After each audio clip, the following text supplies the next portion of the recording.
मैं मनीष स्वागत करता हूं आपको अपने इस YouTube चैनल पे।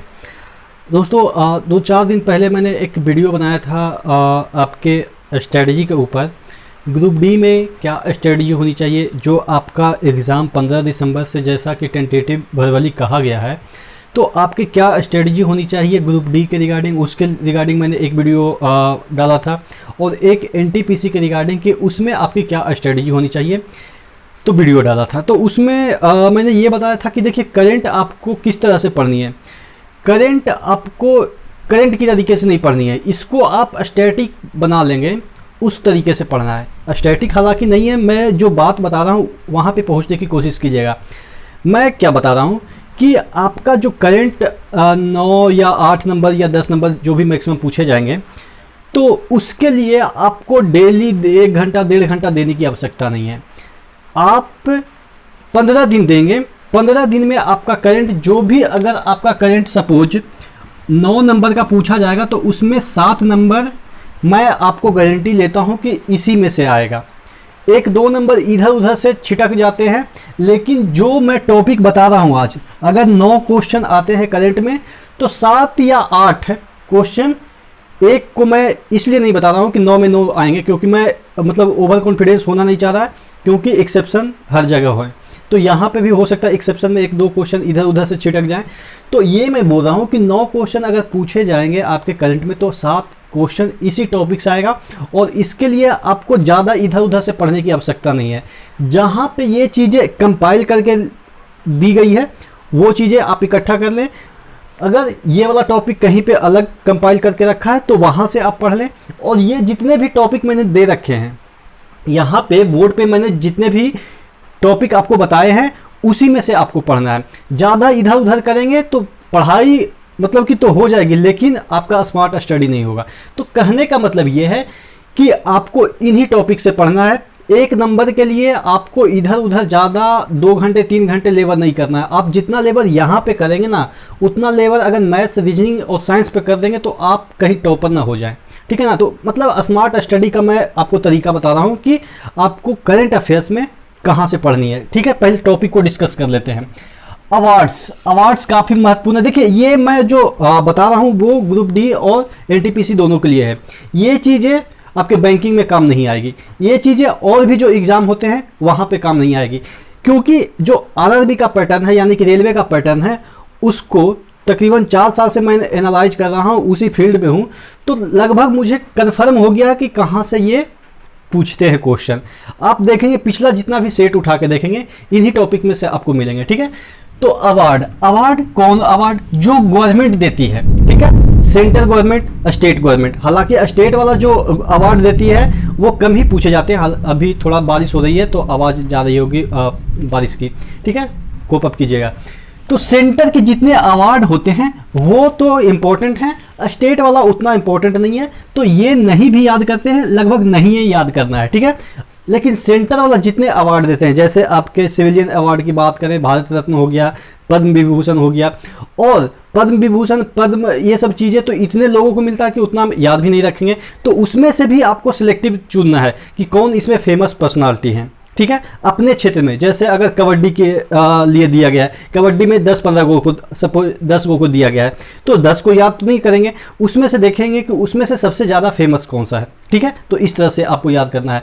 ये तो हो गया स्पोर्ट्स में जो गवर्नमेंट अवार्ड देती है, फिल्म में भी अवार्ड देती है गवर्नमेंट। उसके बाद और भी क्षेत्रों के लिए, जैसे कि अगर कोई वन संरक्षण के लिए कोई काम कर रहा है तो उसके लिए अवार्ड दे देती है। बहुत सारे तरीके के अवार्ड समय समय पर गवर्नमेंट देती रहती है। तो जितने भी अवार्ड देते हैं गवर्नमेंट, सेंट्रल गवर्नमेंट, उसको आपको ध्यान रखना है।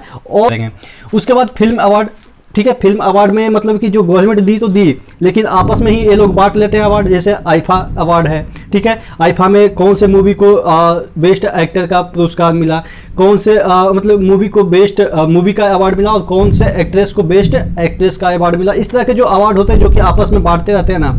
नेशनल फिल्म अवार्ड अलग है, और आईफा है, और तरह तरह के तामझाम ये लोग समय समय पर अरेंज करते रहते हैं। तो ये सब भी अवार्ड काफ़ी महत्वपूर्ण हो जाते हैं, क्योंकि इस तरह के जो अवार्ड है उससे भी फिल्म में क्वेश्चन पूछे जाते हैं, ठीक है। तो फिल्म में इतना ही आपको। और इंटरनेशनल फिल्म के भी आपको याद रखने हैं। इंटरनेशनल फिल्म में जैसे कि आपके कांस वगैरह में फेस्टिवल लगता है, ठीक है, कांस फेस्टिवल, उसमें से आपको मिल जाता है। फिर यहाँ पे इंडिया में लगता है जिसमें मयूर अवार्ड दिया जाता है। तो इस तरह के जो इंटरनेशनल अवार्ड हैं, उसके बाद आपके सबसे बड़ा ऑस्कर है। तो इस तरह के जो अवार्ड है इंटरनेशनल जो कि काफ़ी फेमस है, उसके भी आपको ध्यान में रखनी है कि कौन जीता, कौन सी जो फिल्म है वो अवार्ड जीती, कौन सी एक्ट्रेस है वो अवार्ड जीती। इस तरह के जो क्वेश्चन बनते हैं वो सभी आपको ध्यान रखने हैं, ठीक है। अब स्पोर्ट्स में आ जाते हैं।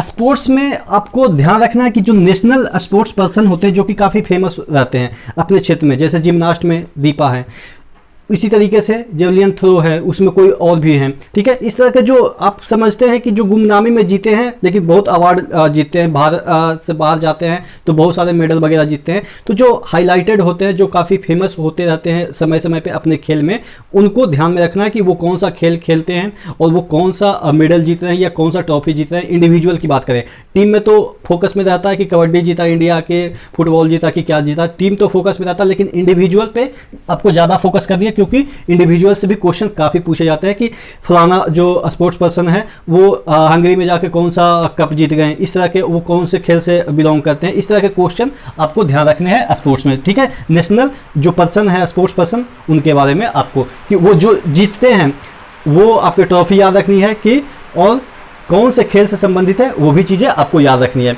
ठीक है। और इंटरनेशनल में क्या ध्यान रखनी है, इंटरनेशनल में भी आपको विनर जो होते हैं उनका नाम याद रखना है। इंटरनेशनल में भी आपको याद रखना है कि इंटरनेशनल में कौन इंडिविजुअल पर्सन कोई ट्रॉफी जीत रहे हैं या कौन सा टीम जीत रहा है, उसके बारे में भी आपको ध्यान रखना है, ठीक है। स्टेट्स के जितने भी सीएम हैं और जितने भी गवर्नर हैं उस समय वो याद रखना है, ठीक है। जिस समय आप एग्जाम दे रहे हैं उस समय की बात कर रहे हैं, ना कि अभी तो बदल भी जाएंगे, ठीक है। तो ये वाला चीज़ें आपको याद रखनी है। उसके बाद रैंकिंग, आपने देखा होगा कि इंडेक्स निकलते रहता है कि इंडिया का रैंकिंग इस क्षेत्र में इतना है, स्टेट का भी रैंकिंग निकलते रहता है। तो स्टेट वाला अगर याद करें या ना करें, लेकिन हाँ रैंकिंग जो इंटरनेशनल रैंकिंग होती है वो तो याद करनी है। टॉप वाला याद करेंगे कि उस रैंकिंग में टॉप पे कौन है और उसके बाद इंडिया का स्थान कौन सा है। अगर बॉटम वाला भी याद रखेंगे तो अच्छा होगा, लेकिन बॉटम जल्दी नहीं पूछा जाता है। तो बुक्स और जो राइटर होते हैं, बुक्स का नाम और उसके राइटर का नाम एक ईयर में जो लिखे गए हैं, इसके बारे में आपको ध्यान रखनी है। उसके बाद जितने भी आपके सबमिट हुए हैं, सबमिट मतलब कि जो आपके शिखर सम्मेलन होते हैं, ठीक है, शिखर सम्मेलन कहाँ पे हुआ, कौन सा उद्देश्य रहा, ठीक है, भारत के कौन से डेलीगेट्स वहाँ पे प्रेजेंट रहे, जैसे कि कोई विदेश मंत्री गया होगा, प्रधानमंत्री क्या उसको अटेंड करने गए या वित्त मंत्री अटेंड करने, कौन से पर्सन यहाँ से गए, और उसके बाद वहाँ की राजधानी, वहाँ की करेंसी कौन से देश में हुआ, और वहाँ कौन उसको चेयर कर रहा था, कि वो जो आयोजन था, समिट था, वो जो शिखर सम्मेलन था, उसकी अध्यक्षता कौन सा देश कर रहा था, ठीक है। इस तरह के जो क्वेश्चन होते हैं वो आपको समिट से पूछे जाते हैं, एक साल के जितने भी सबमिट होते हैं, ठीक है। योजना, भारत सरकार के जितने योजना है एक साल के अंदर, उसको ध्यान में रखना है। फिर युद्ध अभ्यास, भारत का जितने भी कंट्री के साथ युद्ध अभ्यास हुआ है एक साल के अंदर, वो ध्यान में रखना है। Recent elected head of institution and country, कहने का मतलब कि जो एक साल के अंदर कहाँ कहाँ पे इलेक्शन हुए, कौन से देश में इलेक्शन हुए और वहाँ पे कौन राष्ट्रपति या प्रधानमंत्री बने, ये ध्यान में रखना। जब वो हाईलाइट हो गया, न्यूज़ बन गया कि वहाँ ये प्रधानमंत्री बने, ये राष्ट्रपति बने, तो उसका करेंसी, उसका कैपिटल भी ध्यान में रखना है। फिर इंस्टीट्यूशन की बात कर रहे हैं, जैसे यूएनए एक प्रकार का इंस्टीट्यूशन है, संस्था है, ठीक है, तो वहाँ पे कौन बदले गए, वहाँ पे कौन सा हेड हो गए, WHO का हेड कौन सा बन गए, कौन बदले गए, मतलब कि इस तरह के जो क्वेश्चन बनते हैं। इंडिया की भी बात करें, इंस्टीट्यूशन जैसे यहाँ इसरो है, बहुत सारे ऐसे संस्थान हैं, जैसे UPSC एक संस्थान है, उसके हेड कौन से हैं, कौन बदल गए, इस तरह के जो क्वेश्चन होते हैं, ठीक है, जो रिसेंट में बदले गए हैं। ऐसा नहीं कि 3 साल पहले जो बने हैं उसी के बारे में पूछा जाएगा, जो अभी बदल गए हैं उसके बारे में पूछा जाएगा, ठीक है, नेशनल हो या इंटरनेशनल हो, ठीक है। तो ये वाला चीज़ें आपको समझ में आ गई। लास्ट है वैसे एक देश जहाँ पे भारत के राष्ट्रपति गए, भारत के प्रधानमंत्री गए, या भारत के कोई मतलब कि नामी गिरामी जो मंत्री हैं या मुख्यमंत्री हैं वो गए, तो वह जिस देश में गए वहाँ के कैपिटल करेंसी, ये चीज़ें याद रखनी चाहिए आपको। उसके बाद कौन सा डील किए वहाँ जाके, वो भी आपको याद रखनी है।